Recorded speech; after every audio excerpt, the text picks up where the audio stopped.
Oi, gente, bom dia.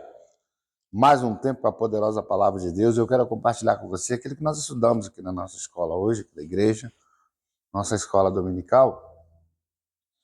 E a gente estudou e eu quero compartilhar com você aqui também, através da rede social, que é Mateus capítulo 5, né, verso de número 5, que diz assim, ó, bem-aventurados os pobres de espírito, porque deles é o reino de Deus.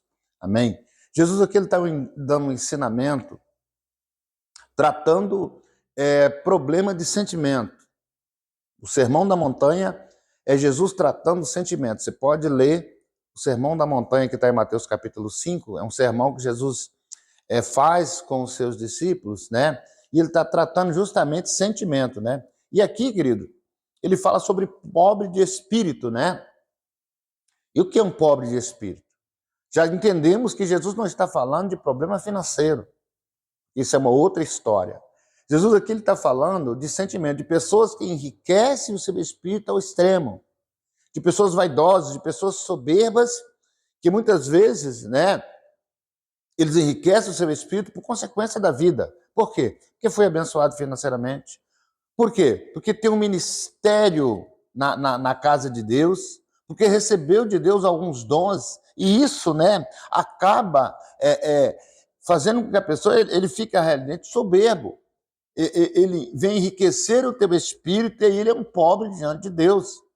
É verdade, né? Aí ele fica miserável diante do Senhor, porque aquele que se, desculpa, porque aquele que se exalta ao extremo, ele acaba se afastando do Senhor. É verdade. E aí, lá em Tiago, no capítulo 4, lá no versículo de número 6, diz que Deus dá maior graça ao humilde. Porém, ele dá uma resistência à soberba, ao enriquecimento do espírito da pessoa.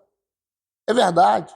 Então, quando Deus vê uma pessoa soberba, uma pessoa que enriqueceu o seu espírito, uma pessoa que enriqueceu de vaidade, de soberba dessa vida, porque ele ganhou alguma coisa, porque ele ganhou dinheiro, porque ele ganhou ministério, porque ele tem um cargo, porque ele tem um título, e ele, ao invés de ficar mais humilde com aquilo, né, porque precisa dar graças ao Senhor por tudo que a gente ganha, ele em vez de ficar humilde, ele ficou soberbo. E aí Deus afasta-se dele. E a Bíblia que diz, Deus resiste o soberbo. É verdade, Deus resiste à soberba. Por quê? Porque toda vez que Deus vê um soberbo, ele lembra, sabe de quem? De Satanás. Ele lembra da queda de Satanás, e é Satanás que faz as pessoas ficarem soberbas e longe do Senhor. É verdade. Portanto, você receber um bom cargo na igreja, ou você é uma pessoa que todo mundo admira, ou você é uma pessoa que conseguiu bênção financeira, né? Que bom, mantenha a sua humildade. Dê glória a Deus por isso. Porque tudo que a gente tem na vida aqui não é nosso. É verdade. Tudo que você tem não é seu. Um dia vai ser tirado de você. Um dia você vai deixar aqui. Um dia vai retornar para Deus. Como a Bíblia diz, né? O Espírito volta para Deus. O que é Espírito? Toda a força que te move, toda a força que está em você, dentro de você, né? Para te fazer feliz, para te dar ânimo, para te dar inteligência, para te dar conquista, isso vem de Deus. Por isso que a Bíblia diz que o Espírito volta para Deus. A força que está no homem volta para Deus quando a gente morre. Então não é seu. Deus colocou na sua vida. É para você administrar. É para você ser humilde. Porque se você tornar isso em soberba, sabe o que acontece? Deus vai afastar de você. É o que a Bíblia diz, Deus resiste o soberbo, Deus resiste o rico de espírito. É verdade. E muitas vezes Satanás ele vem com esses sentimentos. Ele vem fazendo propostas, né? Nós lembramos de Sansão. Sansão é um homem que recebeu força e inteligência do Senhor. O inimigo acabou atrapalhando, entrando na vida dele, e ele perdeu toda a sua força, né? Porque desobedeceu ao Senhor, porque achou que ele podia fazer o que bem queria, porque saiu da presença do Senhor, não fez mais a vontade de Deus e caiu. Você conhece a queda. E muitas vezes, né, esse texto de Tiago, ele fala, resistir o diabo, ele fugirá de vós. E é um texto que fala de humildade, é um texto que fala de soberba, é um texto que fala de graça de Deus. É verdade. Então, Satanás, na vida da pessoa, irmão, deixa eu te falar, É como se fosse cupim. Você viu como é que o cupim começa a comer a madeira? É um só que vai. Daqui a pouco tem uma colônia. Daqui a pouco tem muito cupim. E quando ele vai comendo a madeira, a gente não percebe. Só percebe quando tem muito cupim.